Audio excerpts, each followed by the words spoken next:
In front of me I've got Nissan Murano. In this video I'll show you how to download phone. Beginning, take a look at the screen display and next go to settings. Now go to phone, edit Phonebook, add new and copy from handset memory. Andre has her. You can also add new contacts to Phonebook.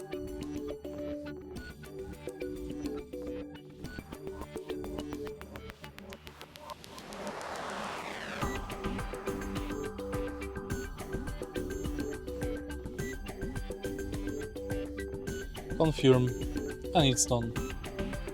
If you find this video helpful, please leave like, comment and subscribe.